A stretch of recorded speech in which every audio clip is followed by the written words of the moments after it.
दोस्तों आज के इस वीडियो में हम डिस्कस करने वाले हैं पोस्ट ऑफिस के एक काफी पॉपुलर इन्वेस्टमेंट स्कीम के बारे में जिसका नाम है किसान विकास पत्र।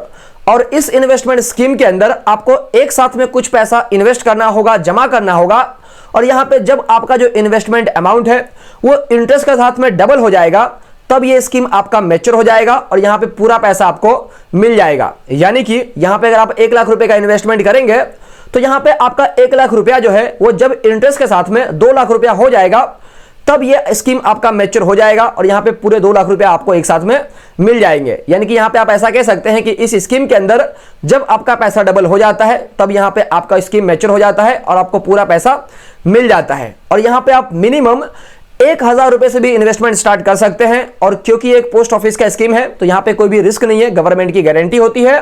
तो आज के इस वीडियो में जो पोस्ट ऑफिस का स्कीम है किसान विकास पत्र, हम इसके इंपॉर्टेंट इंफॉर्मेशन को डिस्कस करेंगे कि यहां पे कौन कौन से लोग पैसा इन्वेस्ट कर सकते हैं, यहां पे आप मिनिमम मैक्सिमम कितना पैसा इन्वेस्ट कर सकते हैं, उसके अलावा यहां पे कितने समय में आपका पैसा डबल होगा, उसके अलावा यहां पे आपको क्या टैक्स बेनिफिट मिलता है अगर आपको समय से पहले अपने किसान विकास पत्र वाला जो स्कीम है उसको क्लोज करवाना है तो उसके क्या रूल्स है।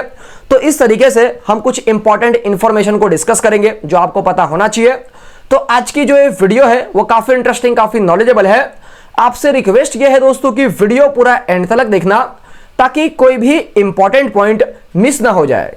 तो यहां पे हम सबसे पहला किसान विकास पत्र के इंपॉर्टेंट फीचर्स एंड कंडीशंस के बारे में डिस्कस कर लेते हैं। तो यहां पे हम सबसे पहला ये समझ लेते हैं कि कौन कौन से लोग किसान विकास पत्र अकाउंट ओपन कर सकते हैं। तो यहां पे कोई भी इंडियन सिंगल अडल्ट चाहे तो अपने नाम पे या तो अपने माइनर चाइल्ड के नाम पे, और अगर उनके बच्चे का 10 साल से ज्यादा है तो बच्चा चाहे तो अपने नाम पे भी किसान विकास पत्र अकाउंट ओपन कर सकते हैं। उसके अलावा यहाँ पे ज्वाइंट अकाउंट के केसेस में अप टू 3 लोग मिलकर चाहे तो ज्वाइंट अकाउंट भी ओपन कर सकते हैं। उसके अलावा यहाँ पे अगर मैं डिपॉजिट अमाउंट की बात कर लूँ तो यहाँ पे आपको 1 टाइम पैसा इन्वेस्ट करना होता है, जहाँ पे आप मिनिमम 1000 रुपए का इन्वेस्टमेंट कर सकते हैं और मैक्सिमम इन्वेस्टमेंट का कोई भी लिमिट नहीं है, आप अपने इनकम के हिसाब से कितना भी पैसा इन्वेस्ट कर सकते हैं। उसके अलावा यहाँ पे अगर मैं इंटरेस्ट रेट की बात कर लूँ तो यहाँ पे अभी करेंटली 6.9% पर एनएम का इंटरेस्ट चल रहा है और ये जो इंटरेस्ट है वो आपको कंपाउंडेड एनुअली मिल जाता है। यानी कि यहाँ पे आपको चक्रवृद्धि ब्याज का बेनिफिट मिलता है। इसके पहले 1-1.5 साल पहले जो इंटरेस्ट रेट था वो था 7.9%, फिर यहाँ पे इंटरेस्ट रेट को कम करके कर दिया 6.9%। और यहाँ पे जो गवर्नमेंट है वो हर 3-3 महीने में इंटरेस्ट रेट वगैरह को चेंज करते रहती है, लेकिन पिछले 1-1.5 साल से इंटरेस्ट रेट में कोई भी चेंजेस नहीं किया गया है। लेकिन फ्यूचर में हो सकता है इंटरेस्ट रेट में चेंजेस किया जाए और यहाँ पे ज्यादा चांसेस ये है कि इंटरेस्ट रेट को कम किया जाए। और यहाँ पे आपको एक और बात का ध्यान रखना है कि इस स्कीम के अंदर आप जिस इंटरेस्ट रेट पे पैसा इन्वेस्ट करेंगे, यानी कि अगर आप 6.9% पर एनएम के हिसाब से पैसा इन्वेस्ट करेंगे तो आपको मैच्योरिटी के डेट तक 6.9% पर एनएम का ही इंटरेस्ट मिलेगा। फ्यूचर में गवर्नमेंट इंटरेस्ट रेट को अगर कम करती है या तो बढ़ाती है तो उसका इंपैक्ट एग्जिस्टिंग इन्वेस्टर्स के ऊपर नहीं आएगा। तो यहाँ पे आप पैसा इन्वेस्ट करके अभी का जो इंटरेस्ट रेट है उसको लॉक कर सकते हैं। उसके अलावा यहाँ पे अगर मैं मैच्योरिटी की बात कर लूँ कि कब ये आपका स्कीम मैच्योर होगा, तो यहाँ पे आप जो भी पैसा इन्वेस्ट करते हैं वो 124 मंथ में आपका पैसा डबल हो जाता है। यानी कि 10 ईयर 4 मंथ में आपका पैसा डबल हो जाएगा 6.9% पर एनएम के इंटरेस्ट के हिसाब से।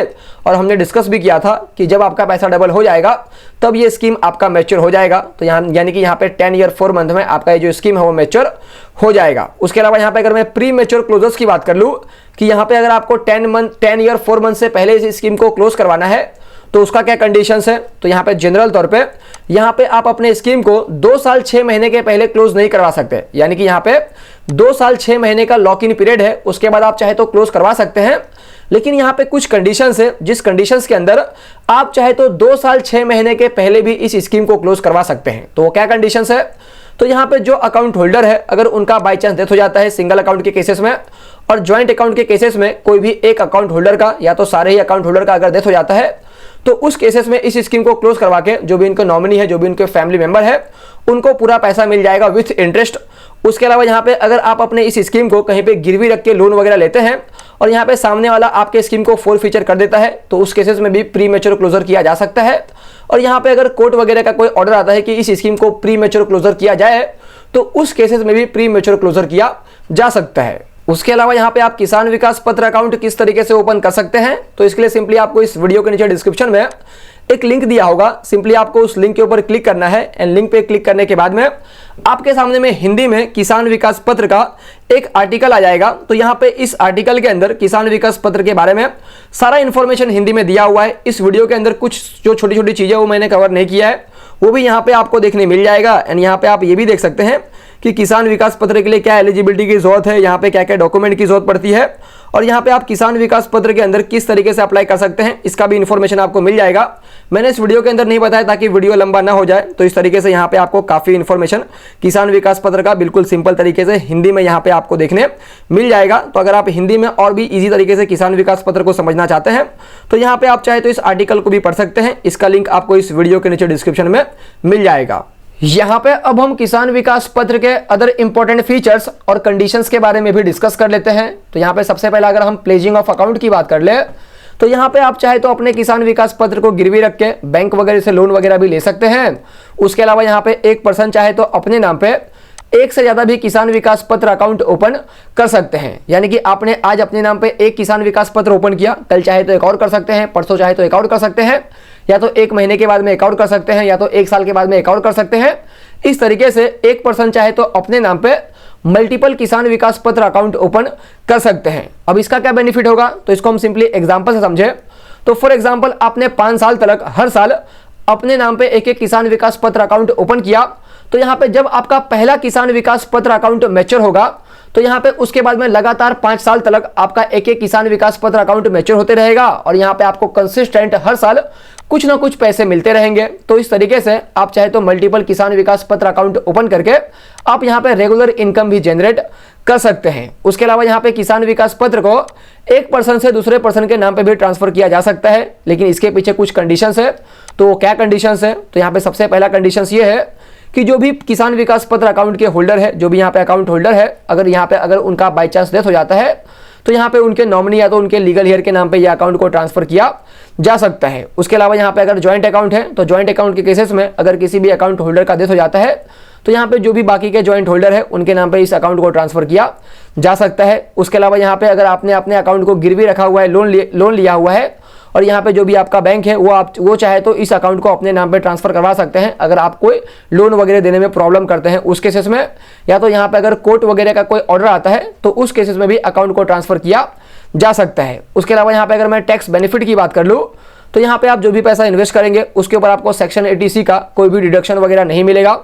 और इसके अलावा यहाँ पे आप जो भी इंटरेस्ट इनकम अर्न करेंगे वो इंटरेस्ट इनकम ही टैक्सेबल होगा। तो यहाँ पे आप कह सकते हैं कि यहाँ पे आपको कोई भी टैक्स बेनिफिट वगैरह नहीं मिलता है। तो दोस्तों यही थी पूरी की पूरी वीडियो। उम्मीद करता हूं आपको इस वीडियो से कुछ ना कुछ वैल्यूएबल इंफॉर्मेशन जरूर मिला होगा। तो अगर आपको इस वीडियो से वैल्यू मिला है तो वीडियो को जरूर लाइक करना, चैनल को सब्सक्राइब करना और इस वीडियो को अपने फैमिली फ्रेंड रिलेटिव में जरूर शेयर करना जिनको इस वीडियो की जरूरत है उनके साथ में। और यहाँ पे अगर आप इस आर्टिकल को बिल्कुल सिंपल तरीके से हिंदी लैंग्वेज में पढ़ना चाहते हैं या तो कोई भी अदर आर्टिकल को हिंदी में पढ़ना चाहते हैं तो यहाँ पे आपको इस वीडियो के नीचे डिस्क्रिप्शन में जो लिंक दिया हुआ है उस लिंक पे क्लिक करके आप चीजों को और भी सिंपल तरीके से हिंदी में भी पढ़ सकते हैं। इसके अलावा यहाँ पे अगर आपका कोई डाउट है या तो आप मुझे कोई टॉपिक सजेस्ट करना चाहते हैं तो भी नीचे कमेंट करके जरूर बताना। जय हिंद दोस्तों।